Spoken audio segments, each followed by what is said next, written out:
This is the Golden Age of Islam, and I'm starting it.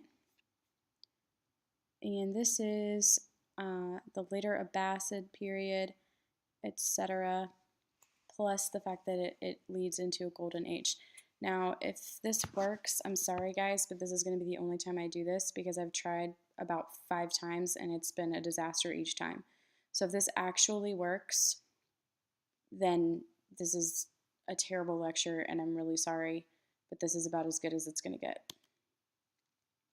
All right, so we ended class today talking about the later Abbasid period, and it really is significant that you know what a Mamluk is. I have it bolded. Please understand that a Mamluk is considered in Arabic to mean slave. Mamluks were powerful slaves that were purchased by the Abbasid family, also purchased by other Muslims. And eventually what would end up happening is that the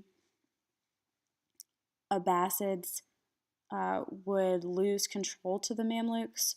The Mamluks were actually considered higher in the social strata than your typical Arab, actually. So that's something that's sort of different about them. They're kind of similar to eunuchs in that they have tremendous political power. They're not similar to eunuchs in that it not necessarily is about the royal court. It has a lot more to do with the fact that they're just militarily savvy and they're trained from the time that they're captured on how to be a military unit. They are going to be a military unit to the people who treat them the best.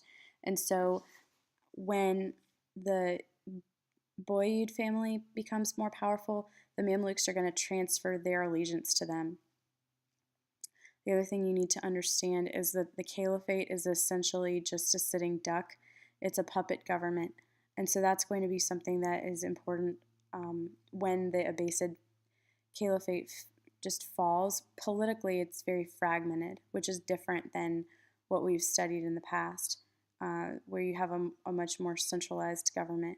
But what's interesting also is that although the Abbasids are going to be politically fragmented, just like the song, they're going to be considered the golden age of their time. And so there's a tremendous amount of learning that takes place by the Abbasids.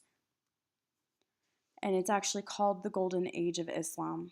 So the House of Wisdom, we're going to just take a look at the House of Wisdom in a second, but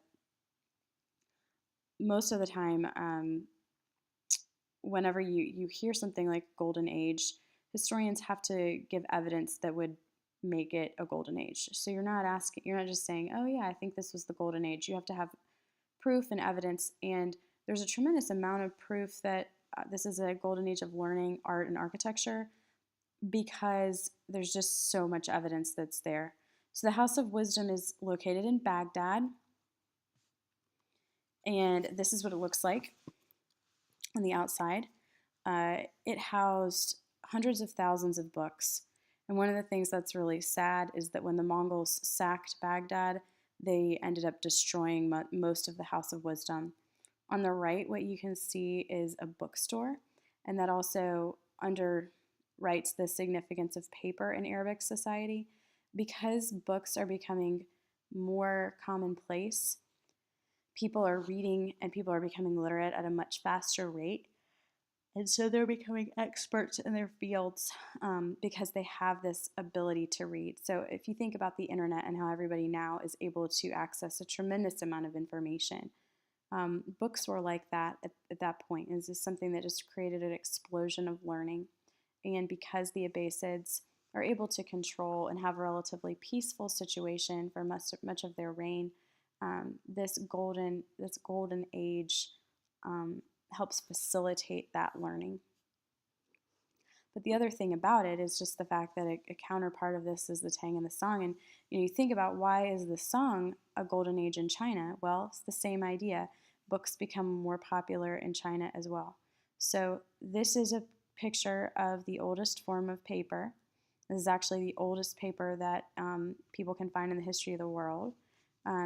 It's paper, obviously Chinese, and it was written in 868.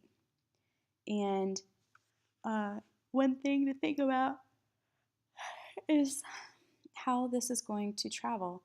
Paper and bound books are much more efficient. They're easier to read. They're much cheaper than papyrus and scrolls. And so where only the most wealthy people in the world had access to books, many more people during this period are going to learn about art and architecture. And because the Abbasid is such a far-reaching empire, they're able to collect all of this known knowledge. And so you could say that the Abbasid Empire had more knowledge in its House of Wisdom, which is a really great description, actually. Um, you could say they had more knowledge than probably anything else in the known world before or since until the 20th century.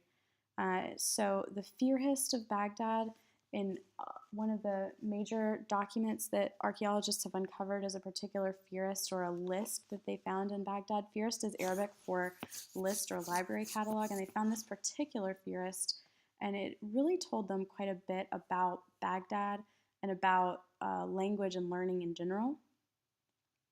And so what you hear is, or what you see is that it contained religious books, Islamic law, Greek philosophy, literature, science, medicine, magic, mathematics, algebra equations, things from the unknown world, other various philosophers. It really is amazing, actually, how much they knew. The other thing that would make the Abbasid dynasty or caliphate a golden period is how important trade networks become during the Arab rule. So you see the Islamic world in 900, and notice that this is called now the Safavid Empire. That's okay. That's going to happen a little bit later, but in 900 this is still technically under the Abbasids. But what's interesting is if you see the empire of the Mamelukes, that's the Mamluks. But what you can see here is just that the major cities remain, but Islam has really spread along the western coast of Africa. You also see that ships have really taken off, and they're going at an enormous rate to other regions of the world. So I'm hopeful that this worked. I'm going to try. If it doesn't work, I'm sorry. But hopefully this will help you prepare for your quiz. So let's see.